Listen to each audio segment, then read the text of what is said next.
Nama aku Amy. Bukan nama sebenar. Aku stay di Selangor. Korang pernah dengar tak?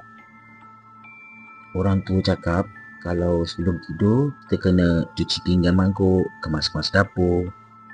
Pernah dengar? Okey, kisah ni aku bukan nak buka aib sesiapa pun.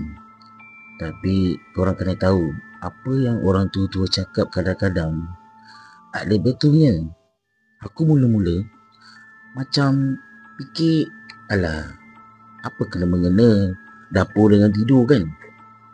Orang tua-tua cakap kalau dapur bersepah, hantu suka duduk dapur. So aku fikir, alah, besok pagi kan boleh basuh apa. Tapi korang mesti fikir macam apa yang aku fikir. Tapi tak semudah itu. Ceritanya macam ni. Ada satu masa tu aku ni kerja biasa-biasa je. Lepas tu kerja tu kontrak dah habis. So aku pun masa tu duduk hostel. So aku terpaksalah keluar daripada hostel tu sebab kontrak dah habis. So jadinya aku tak adalah tempat tinggal. So aku ada seorang kawan ni, dia bagilah aku tumpang sementara rumah dia, sementara aku belum dapat kerja dan tempat tinggal baru. Cerita, okey, aku pun setujulah untuk tumpang rumah dia sementara. Tapi member aku cakap, bilik tak ada satu bilik ni belum dikemas lagi. So kau duduklah dekat hall dulu. Okey lah, aku pun setujulah duduk kat hall, apalah sangat kan. Aku pun seorang je masa tu. Lepas tu aku tengok kiri, aku tengok kanan, aku tengok atas, aku tengok bawah, semualah keseluruhan rumah dia tu aku tengok. Kebersihan dia macam mana. Sebab aku kenal member aku ni kenal macam-macam tu je. Tak adalah kenal rapat, selalu pergi rumah, tak ada. So nak jadikan cerita, aku tahulah kan rumah dia tu macam mana. Bahagian hall tu aku nak kena sapu dulu. Dia ruang tamu dia tak ada apa-apa, just cuma ada penyangkut baju dan dia sangkut baju kat situ. Ada pun kapet je dekat hall tu. So aku ada toto aku kan, so aku boleh bentang toto lah. Tapi sebelum tu aku kemas-kemas dulu, aku sapu, termasuklah dapur semua, aku sapu-sapu jalan dulu. So bila hari pertama tu, kira malam pertama tu, aku pun baru sampai beberapa jam. Aku tak sempat lah nak masak apa semua. Aku just makan kat luar je lah kan. Rumah orang kan, kita pun segan lagi. Sebelum waktu malam, member aku dia pesan kat aku, Amy, aku tiap-tiap malam tak ada kat rumah tau. Aku just ada pada waktu siang saja. So kalau malam kau nak tidur dalam bilik aku okey je, tak ada masalah. Tapi besok pagi subuh aku akan balik. So aku cakap kat member aku, tak apalah, aku kat hall pun tak apalah, tak ada hal pun. Malah nak bangkit kejap nak tidur, nak pindah-pindah bilik kan. So okey lah, aku fikir benda tu tak ada apalah. Malam tu aku tidur, aku dah bentang toto aku, dah bentang cantik lah. Tilam, toto, bantal. Sambil baring nak layan meja mata tu, aku pun tengok YouTube, layan YouTube, WhatsApp, call sekejap. Dalam masa yang sama, aku rasa mengantuk tu. Aku baring dalam keadaan rentang macam tu.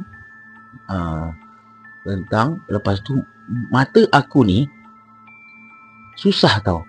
Ada sesetengah orang letak kepala dalam masa seminit ke satu saat dah tukar alam kan. Macam aku tidak, ambil masa dah setengah jam, 1 jam, golek-golek baru boleh tidur. Masa tu memang aku rasa nak tidur. Tapi bukan tutup mata terus tidur, tak. Tutup mata tu ambil masa lah dalam 10 hingga 15 minit untuk lelap, betul-betul lelap sampai mimpi. Ni belum lagi aku lelap. Maksudnya aku baru je pejam mata macam tu. Still lagi dengar macam ada bunyi anjing ke apa kat luar rumah kan. Aku baru pejamkan mata aku. Aku ada dengar bunyi orang mandi dekat bilik air.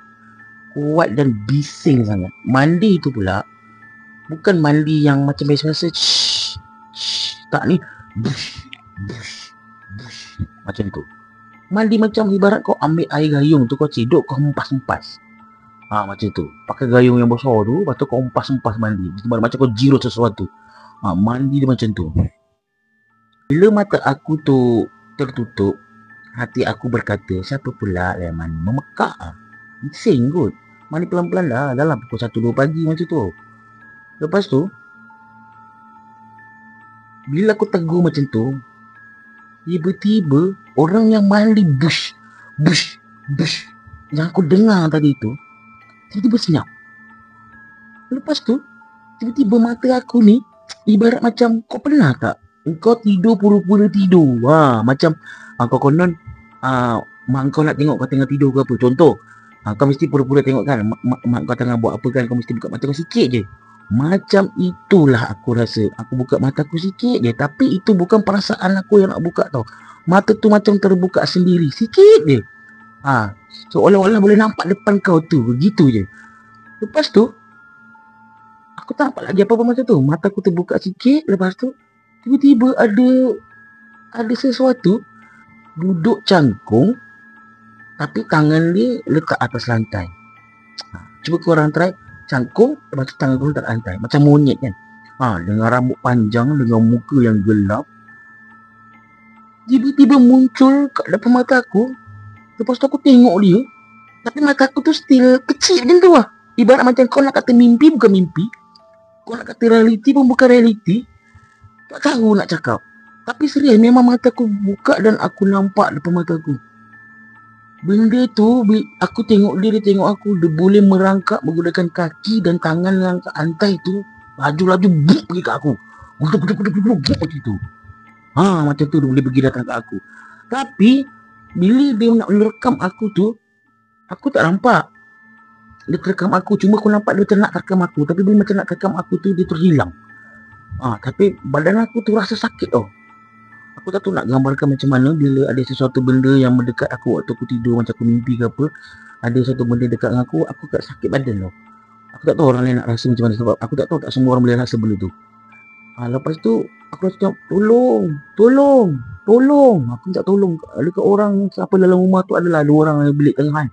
Cakap tolong. 2 orang tak bangun, sedangkan bilik 2 orang tu terbuka. Boleh dengar kalau aku jerit, sebab aku dengar suara aku tu tolong. Tapi tak ada siapa pun dengar suara aku masa tu. Lepas tu bila aku tengok balik, benda tu hilang. Lepas tu benda tu datang lagi tau. Dia buat lagi benda macam tu. Dia cangkung. Lepas tu tangan dia dekat lantai. Dia lari tau. Macam dia bergerak secara laju. Bukan lari lah, dia bergerak secara laju. Terkam aku lagi macam tu. Kau bayangkan. Lepas tu dia nak tekam, pada hilang. Masa tu aku minta tolong. Tolong. Aku minta tolong. Tapi tak ada orang dengar suara aku. Serius. Bilik member aku punya member tu buka pintu dia sikit. Tapi tak ada orang dengar suara aku. Sedangkan aku boleh dengar suara aku dekat telinga aku ni. Lepas tu tak lama tu, dah macam-macam aku baca. Tiba-tiba benda tu hilang. Perasaan sakit badan tu pun hilang. Tapi rasa meremang tu memang tak dengar cakap. Tak boleh nak cakap dah. Aku buka mata aku. Aku buka surah Al-Mulk dekat handphone. Lepas tu, esoknya aku cerita kat member aku tuduh aku ada benda macam-macam kan. Lepas tu hari kedua tu aku cubalah buat sesuatu. Aku pergi dapur dia orang.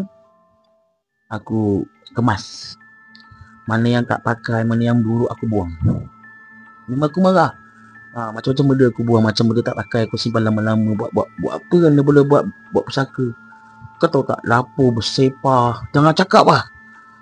Tong sampah ni tak tahu berapa bulan tak buang. Bukan berapa bulan lah, dah berapa lama tak buang. Mungkin seminggu, mungkin 5-6 hari. Macam tu tak buang. Berair-air. Lepas tu dengan pinggan mangkuk. Aku kemas tau. Aku kemas dapur dia clear. Cantik sikit. Semenjak aku kemas tu, serius aku cakap, tak ada lagi gangguan yang mengganggu hidup aku. Sebab tu aku cakap, korang pernah dengar tak? Orang tua-tua cakap, sebelum kita tidur, kita kena kemas dapur dahulu.